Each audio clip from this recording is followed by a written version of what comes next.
Hai, kali ini kita akan bahas soal SKB Part 3. Simak terus ya.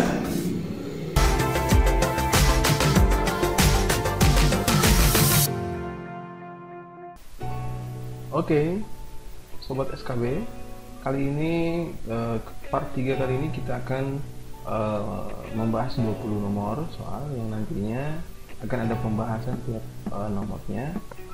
Untuk kali ini kita akan membahas tentang izin lingkungan terkait AMDAL, UKL-UPL, SPPL, dan izin lingkungan lainnya. Ayo kita cek bersama.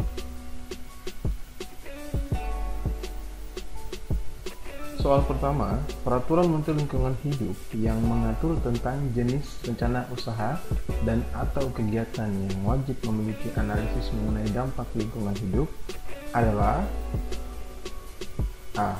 Permen LHK nomor P38 garing MNLHK garing Setjen garing Kum titik 1 garing 7 garing 2019.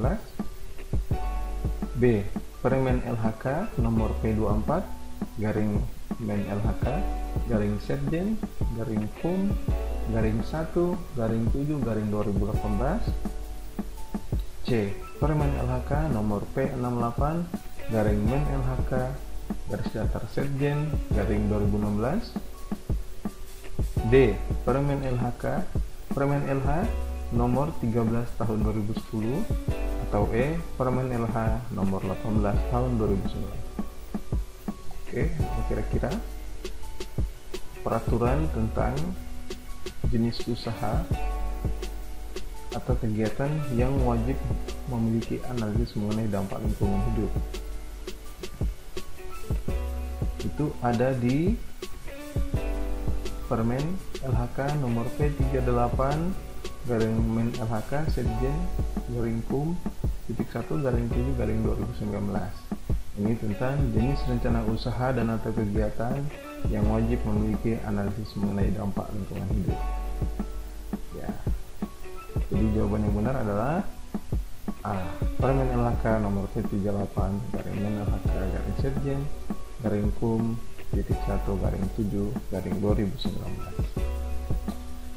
Ya, untuk B ini B adalah peraturan tentang pengecualian kewajiban AMDAL di tingkat kabupaten dan kota bagi usaha yang memenuhi RDTR atau rencana detail tata ruang. Ini permennya. Nanti kalian bisa searching dan download peraturannya.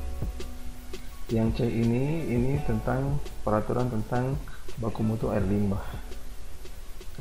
Sedangkan D ini peraturan tentang UKL, UPL dan SPPL. Permen LH nomor 13 tahun 2010. Sedangkan yang E ini adalah peraturan tentang perizinan pengelolaan limbah B3. Oke, next. Pengelolaan dan pemantauan terhadap usaha dan atau kegiatan yang tidak berdampak penting terhadap lingkungan hidup yang diperlukan bagi program pengambilan keputusan tentang penyelenggaraan usaha dan atau kegiatan disebut A. SPPL, B. PPLH,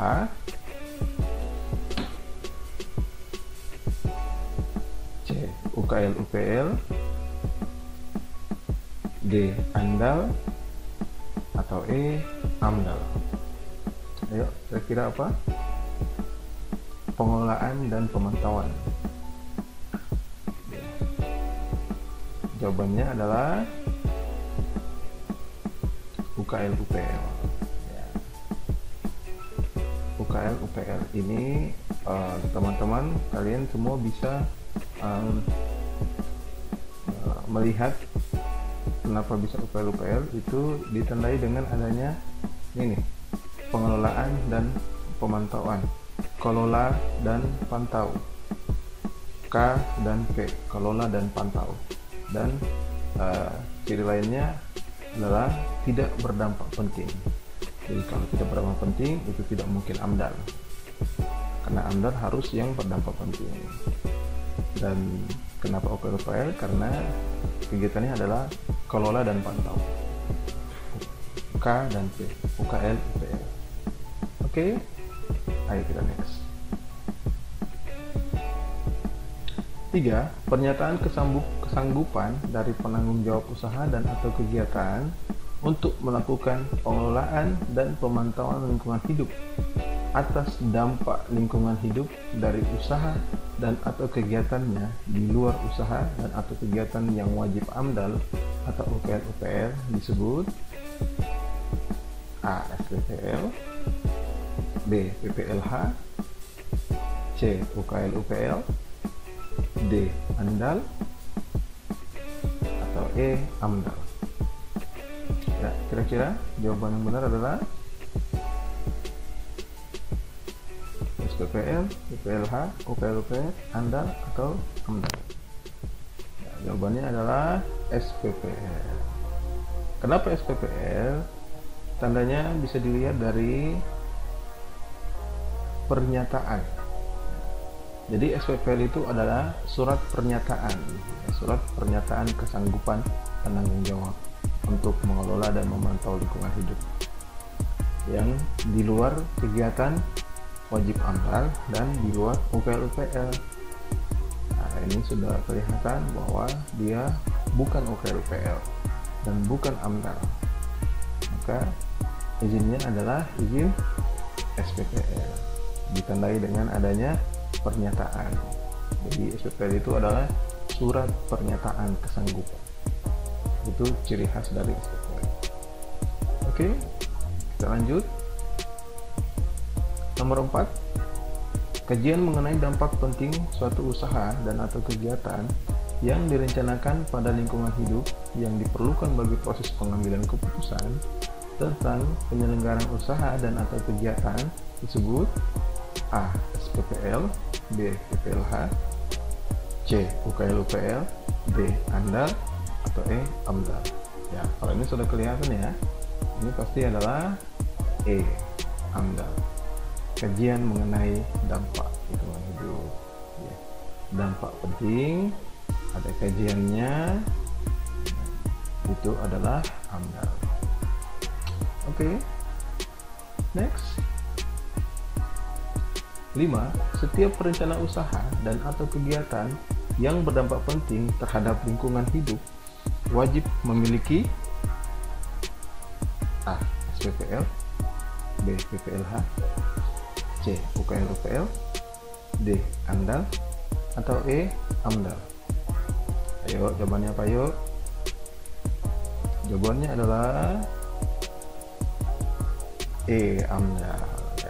Ini ditandai dengan adanya dampak penting, karena AMDAL itu adalah izin bagi kegiatan yang memiliki dampak penting.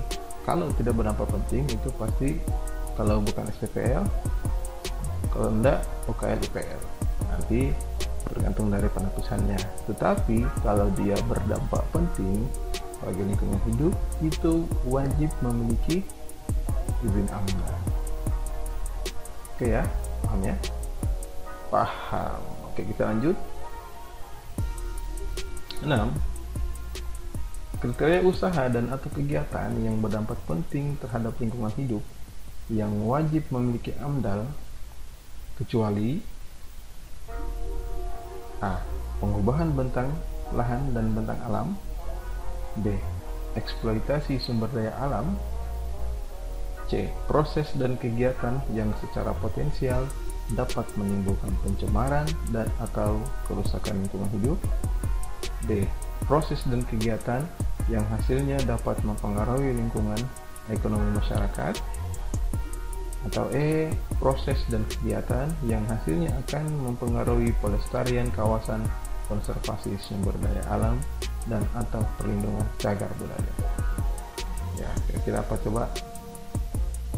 Kriteria usaha dan atau kegiatan yang berdampak penting terhadap lingkungan hidup wajib memiliki AMDAL kecuali, jadi yang tidak wajib memiliki AMDAL. Ya, jawabannya coba kita lihat. Jawabannya adalah D. Proses dan kegiatan yang hasilnya dapat mempengaruhi lingkungan ekonomi masyarakat. Kenapa jawabannya itu? Karena ini ada di pasal 3 ayat 2, itu ada di A sampai I, dari huruf A sampai huruf I, itu membahas tentang proses dan kegiatan yang hasilnya dapat mempengaruhi lingkungan ekonomi masyarakat itu tidak termasuk. Di pasal 3 ini membahas tentang kriteria usaha yang berdampak penting bagi lingkungan yang wajib AMDAL. Di pasal 3 coba kita lihat. Nah, ini pengembangan bentang lahan dan bentang alam ini wajib memiliki AMDAL. Eksploitasi sumber daya alam baik yang terbarukan maupun yang tidak terbarukan. Yang C, proses dan kegiatan yang secara potensial dapat menimbulkan pencemaran dan atau kerusakan lingkungan hidup. Yang D, proses dan kegiatan yang hasilnya dapat mempengaruhi lingkungan alam, lingkungan buatan, serta lingkungan sosial budaya. Yang E, proses dan kegiatan yang hasilnya akan mempengaruhi pelestarian kawasan konservasi sumber daya alam dan atau perlindungan cagar budaya.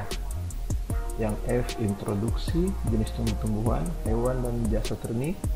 Yang G, pembuatan dan penggunaan bahan hayati dan non-hayati. H, kegiatan yang mempunyai risiko tinggi dan atau mempengaruhi pertahanan negara.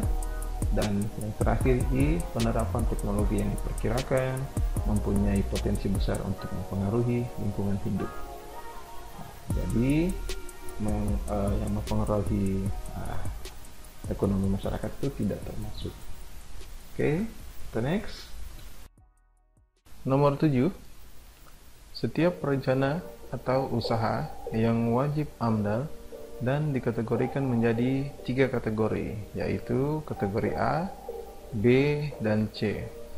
Pengelompokan itu berdasarkan kriteria kecuali A, kompleksitas rencana usaha dan atau kegiatan. B, dampak rencana usaha dan atau kegiatan. C, sensitivitas lokasi rencana usaha. D, kondisi daya dukung dan daya tampung lingkungan hidup di lokasi rencana usaha tersebut. Atau E, status ekonomi, sosial, dan budaya masyarakat di lokasi usaha dan atau kegiatan tersebut. Ayo, apa kira-kira? Jawabannya adalah E, status ekonomi, sosial, dan budaya masyarakat di lokasi usaha dan atau kegiatan. Jadi kompleksitas, dampak rencana usaha, sensitivitas lokasi, dan kondisi daya dukung daya tampung itu menjadi kriteria dalam menentukan 3 kategori ini. Sedangkan status ekonomi, sosial, dan budaya itu tidak termasuk dalam kriteria untuk menentukan kategori tersebut. Oke, kita lanjut. Nomor 8, tim teknis Komisi Penilai AMDAL melakukan penentuan akhir pengelompokan kategori AMDAL dengan berpedoman pada metode penentuan kategori AMDAL yang dilakukan dengan cara A, angka absolut dan pertanyaan tulisan. B, skala nilai dan pertanyaan tulisan. C, skala nilai dan pertanyaan berjenjang.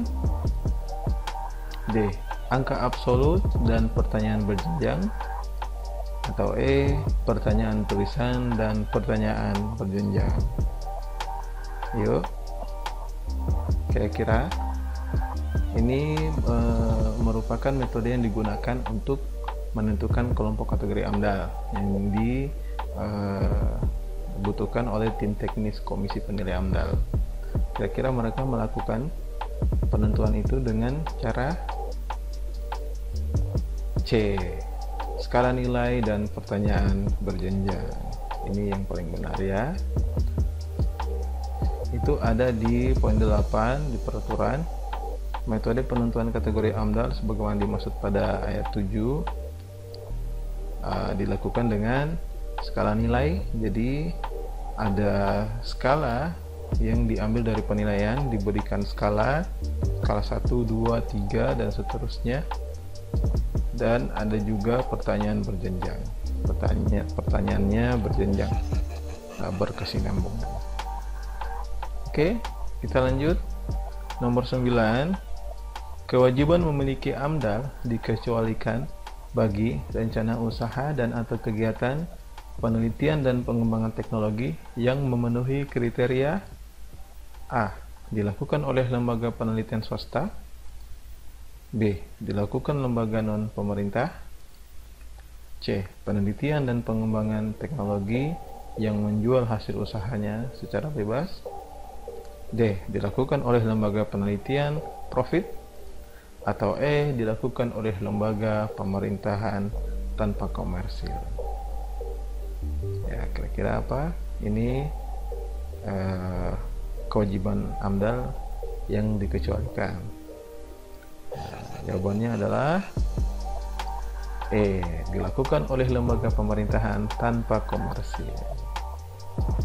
Oke, ini ada di bab 3 di pasal 5. Kewajiban memiliki AMDAL itu dikecualikan bagi usaha penelitian pengembangan teknologi dengan kriteria lembaga penelitian pemerintah dan dilakukan bukan untuk tujuan komersil.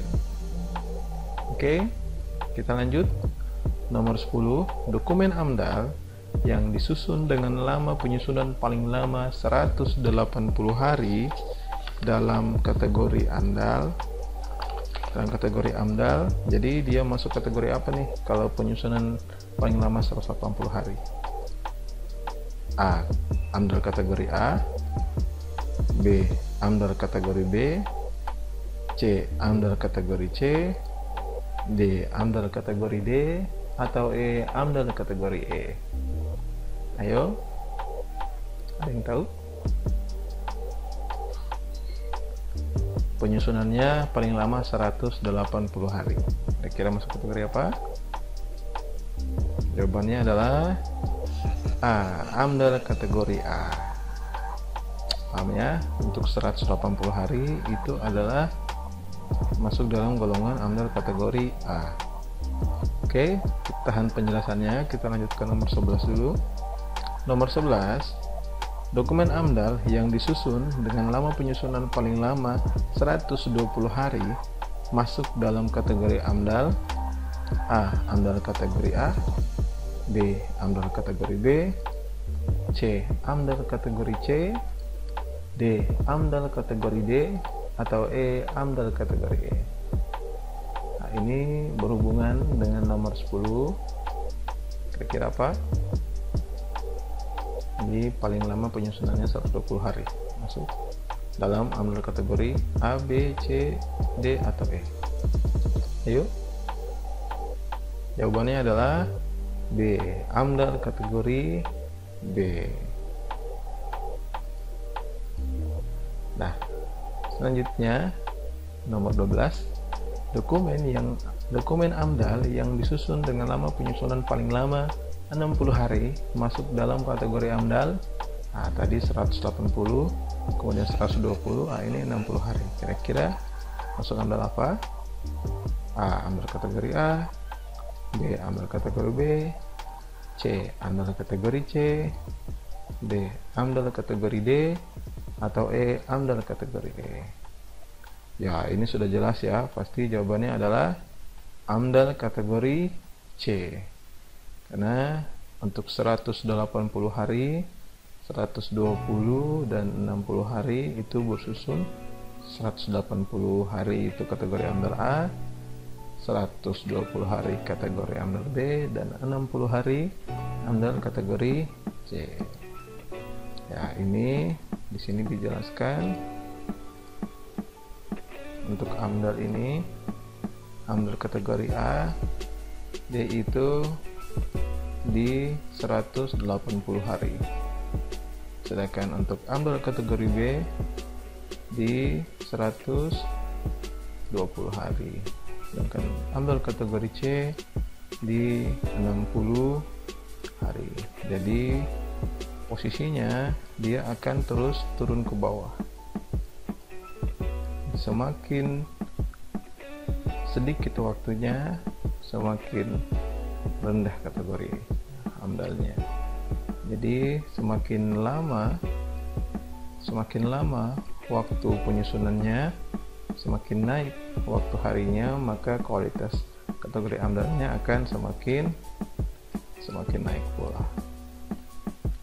Oke, bisa dimengerti kan? Oke, kita lanjut.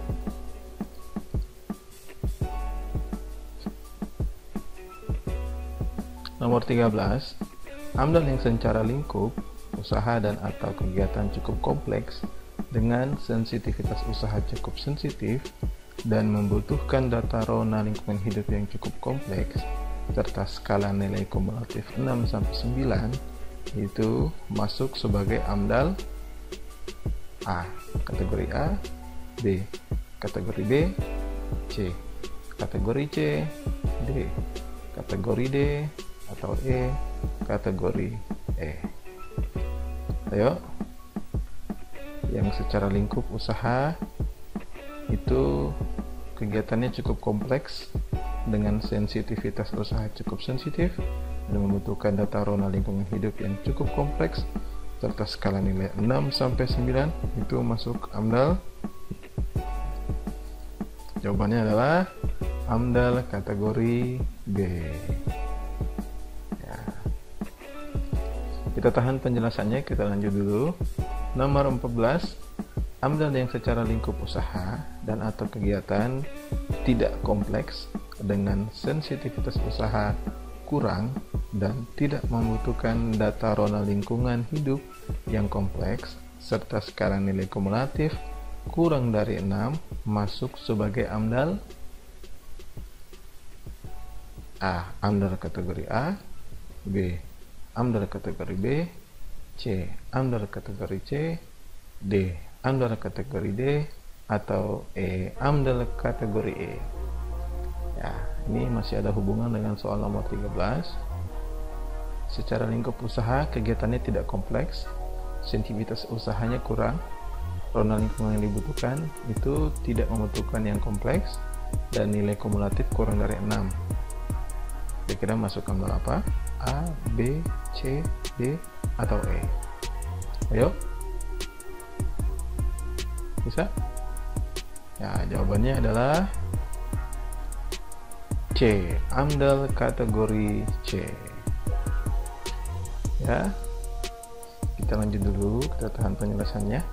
Nomor 15, AMDAL yang secara lingkup usaha dan atau kegiatan yang sangat kompleks dengan sensitivitas usaha sangat sensitif dan membutuhkan data rona lingkungan hidup yang sangat kompleks serta skala nilai kumulatif lebih dari 9 masuk sebagai AMDAL A, AMDAL kategori A, B, AMDAL kategori B, C, AMDAL kategori C, D, AMDAL kategori D, atau E, AMDAL kategori E. Ya, kira-kira AMDAL yang usahanya sangat kompleks, sensitivitas usaha juga sangat sensitif, membutuhkan data rona lingkungan hidup yang sangat kompleks, serta nilai kumulatif lebih dari 9. Ayo, kira-kira masih ada hubungan dengan tadi nomor 13 dan 14. Kira-kira apa jawabannya? Jawabannya adalah AMDAL kategori A. Ya, kenapa bisa? Ini saya buatkan rangkumannya seperti ini. Jadi tadi sudah dibahas di soal sebelumnya bahwa ada 4 kategori menentukan 4 kriteria menentukan kategori AMDAL: kompleksitas, sensitivitas, data rona lingkungan, serta skala nilai kumulatif. Data rona lingkungan ini mengacu tentang data kegiatan usaha di lingkungannya, bagaimana lingkungannya. Ya, keempat ini nanti ada pembagian skala. Kompleksitasnya itu ada namanya sangat kompleks, cukup kompleks, dan tidak kompleks. Sedangkan sensitivitas sangat sensitif, cukup sensitif, dan kurang sensitif. Dan data rona lingkungan yang dibutuhkan, datanya kompleks, cukup kompleks, atau tidak kompleks. Dan skala nilai itu ada 3. lebih dari 9, 6 sampai 9, atau kurang dari 6. Jadi tinggal dilihat saja nih, kalau untuk kategori A, kompleksitasnya harus sangat kompleks, harus sangat sensitif, data rundahnya harus sangat kompleks, dan nilainya lebih dari 9, maka dia masuk kategori A. Sedangkan kategori B, kompleksitasnya cukup kompleks, artinya berada di tengah, sensitivitasnya cukup sensitif, dan data rundah lingkungan yang dibutuhkan cukup kompleks, dan skala nilai kumulatif 6-9, maka ini dia akan masuk kategori B. Dan kategori C, kompleksitas tidak kompleks, sensitivitas kurang sensitif, data rundah lingkungan yang dibutuhkan itu tidak kompleks, dan nilainya rendah, kurang dari 6. Maka jika seperti ini, maka dia masuk ke kategori C. Oke, bisa ya. Kita lanjut. Nomor 16. Penetapan kategori AMDAL bagi usaha atau kegiatan berdasarkan skala nilai untuk aspek dampaknya terhadap lingkungan hidup diberi nilai skala 2 karena memiliki A. Dampak kurang penting, B. Dampak cukup penting, C. Dampak penting, D. Dampak lebih penting, atau E. Dampak sangat penting. Ya. Jadi untuk menetapkan kategori AMDAL bagi usaha atau kegiatan itu diberikan skala nilai nanti. Nah, untuk aspek dampaknya terhadap lingkungan hidup, jika nilai skalanya ini 2, itu diberi nilai karena usahanya A, B, C, D, atau E. Ayo, kira-kira ada yang tahu? Ya, jawabannya adalah D. Dampak lebih penting.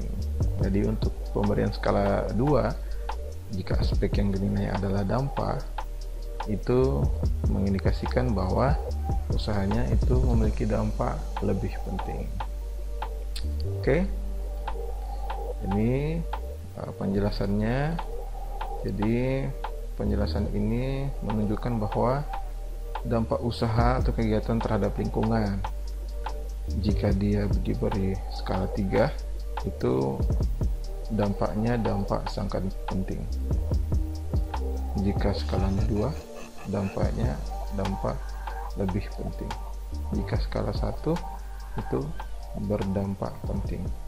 Jadi kelihatan semakin besar dampaknya, maka skalanya akan semakin besar. Jadi kalau dampaknya penting itu rendah, berarti skalanya 1. Di atas dampak penting itu lebih penting, berarti naik skalanya menjadi 2. Dan di atas lebih penting itu sangat penting, naik menjadi skalanya menjadi 3. Oke, terlanjut.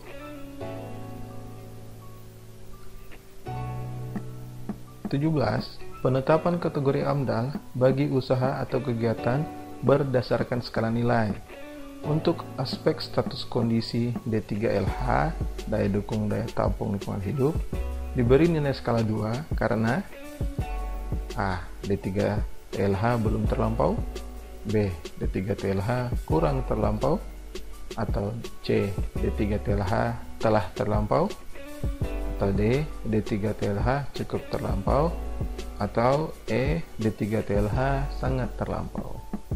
Ayo, kalau tadi soal dampak, sekarang soal status kondisi daya dukung daya tampung lingkungan hidup. Jika diberi skala 2 itu karena kenapa? Ya, ada yang tahu? Terlampau, belum terlampau, kurang terlampau, telah terlampau?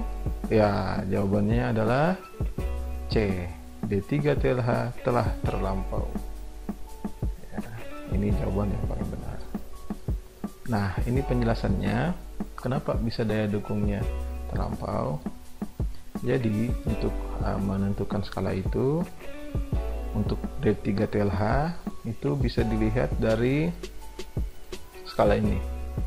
Skala 3 bagi usaha yang D3TLH-nya berpotensi terlampaunya sangat tinggi, ya, sangat tinggi.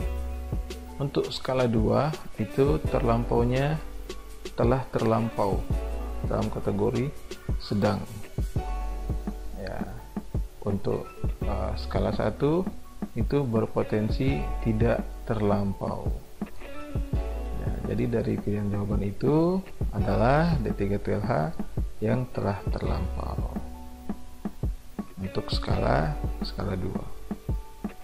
Nah, di sini kelihatan sama seperti dampak, semakin tinggi resiko potensi terlampau di D3TLH-nya, maka skalanya pun akan semakin tinggi, semakin besar, akan naik. Ya, tidak terlampau 1, telah terlampau 2, terlampau sangat tinggi 3.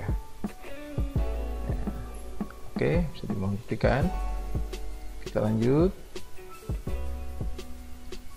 Nomor 18, rencana usaha dan atau kegiatan dengan lokasi berada di kawasan lindung yang masuk dalam kawasan konservasi berdasarkan kategori sensitivitas lokasi, maka penetapan kategori AMDAL-nya mendapatkan skala nilai A1, B2, C3, D4, atau E5.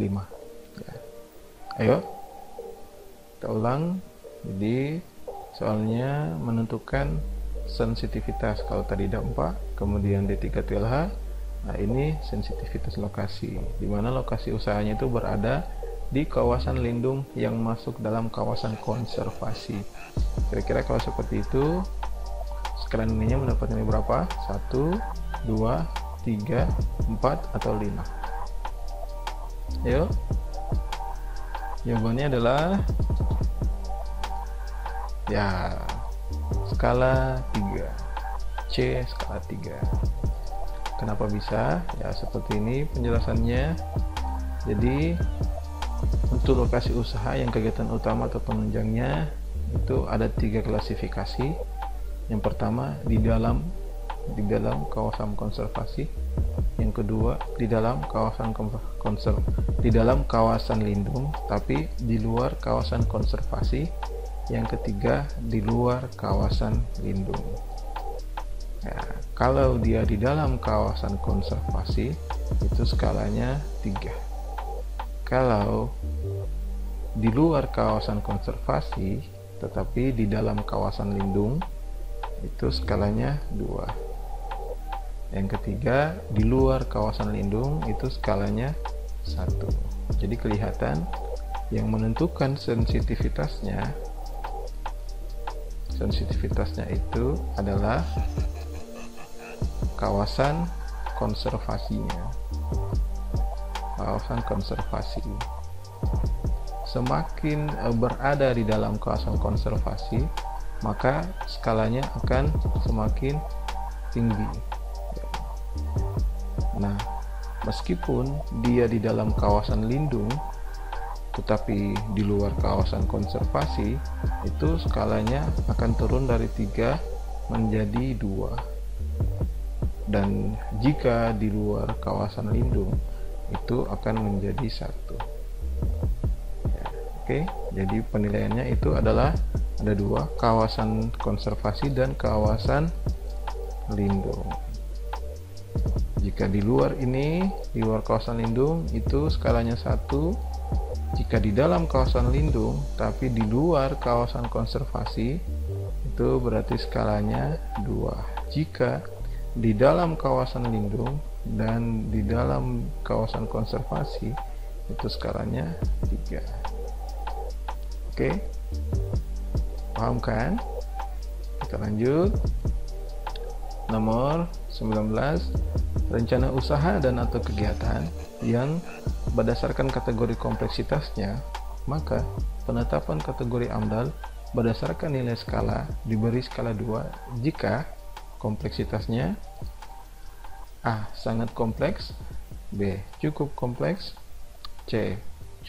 kompleks, D. kurang kompleks, atau E. tidak kompleks. Ya, ini berdasarkan kompleksitasnya. Kalau tadi sensitivitas, ini berdasarkan kompleksitas.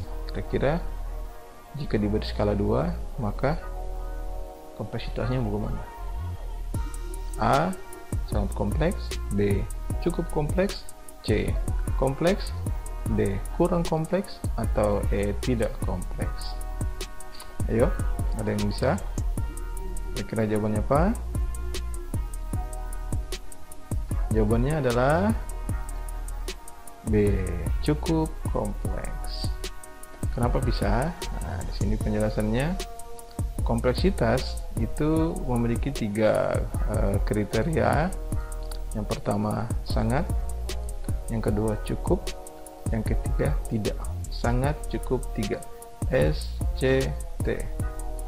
Ya, jadi CT ini 3, 2, 1. Ya, untuk S3, untuk C2, untuk T1. Jadi kalau sangat kompleks itu 3, kalau cukup kompleks itu 2, kalau tidak kompleks itu 1. Ya, kelihatan kan? S3, C2, T1. C ini bisa jadi 2, S ini bisa jadi 3, dan T ini bisa jadi 1. Ya. Jadi kalau dia sangat kompleks, ini S pasti 3. Kalau dia cukup lekukannya, ini lekukannya banyak 3, ini lekukannya sedikit 2. Kalau dia tidak, huruf T, T ini mirip dengan skala 1. Ya, paham kan? Ya, bisa dimengerti? Kalau bisa kita lanjut. Nah, soal terakhir, suatu rencana usaha dan untuk kegiatan yang langsung ditetapkan sebagai AMDAL kategori A jika, nah ini nih, langsung menjadi kategori A tanpa melalui perhitungan tadi. A. Kegiatan pembangunan instalasi pengolahan lumpur tinja. B. Kegiatan pembangunan saluran drainase di pemukiman. C. Usaha pemanfaatan hasil hutan kayu dari hutan alam. Nah. D. Kegiatan daya tampung waduk. Atau E. Kegiatan pembangkit listrik tenaga nuklir. Ayo, kira-kira ada yang bisa jawab? Jadi ini bagi usaha yang langsung ditetapkan sebagai AMDAL kategori A tanpa lagi menghitung skala dan lain-lain. Apakah kegiatan pembangunan instalasi pengolahan lumpur tinja, atau pembangunan saluran drainase di pemukiman, atau usaha pemanfaatan hasil hutan kayu dari hutan alam, atau D. Kegiatan daya tampung waduk, atau E. Kegiatan pembangkit listrik tenaga nuklir. Ya, ayo. Jawabannya adalah ya, jawabannya adalah E. Kegiatan pembangkit listrik tenaga nuklir. Ya, kenapa bisa? Untuk penjelasannya, untuk pembangunan instalasi pengolahan lumpur tinja atau dikenal dengan IPLT itu, ini dia masuk dalam kategori kategori B. Ini masuk dalam kategori B.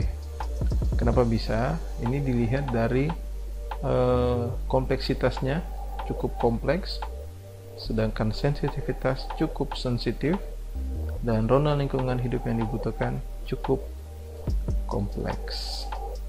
Ya, jadi berdasarkan ini, maka dia itu masuk kategori B dengan dampak potensial itu menghasilkan bau dan gangguan kesehatan dan gangguan visual lainnya.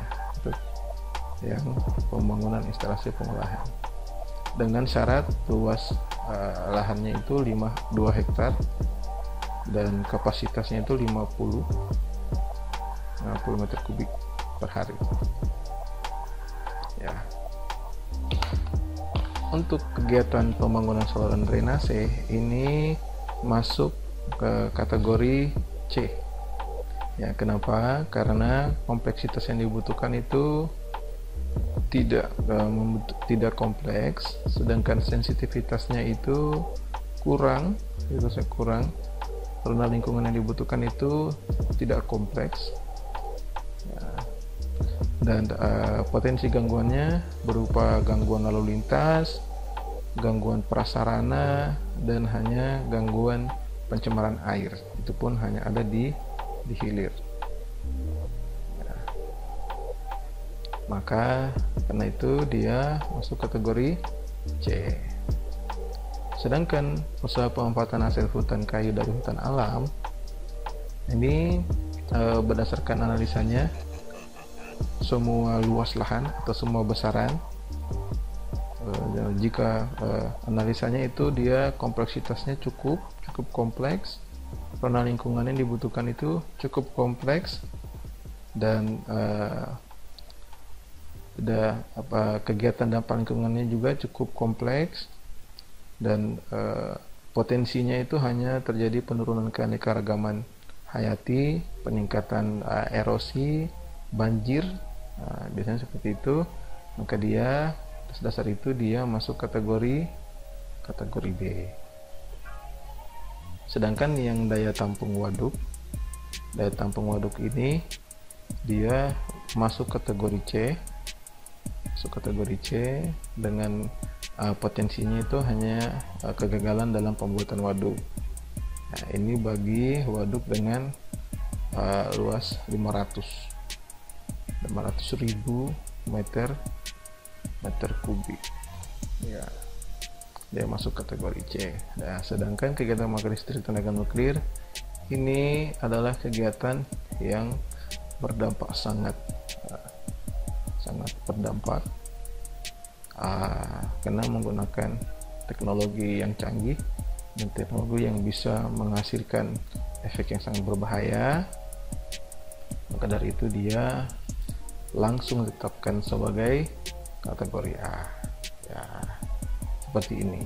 Kategori AMDAL langsung ditetapkan menjadi kategori AMDAL A bila ada 2, yakni usaha atau kegiatan berada di dalam atau berbatasan langsung dengan kawasan konservasi. Ini tadi sudah kita singgung di depan, kawasan konservasi, dan juga rencana usaha dan atau kegiatan sangat spesifik dan kompleks, tidak membutuhkan dan membutuhkan teknologi tinggi seperti kegiatan pembangkit listrik dengan menggunakan reaktor nuklir.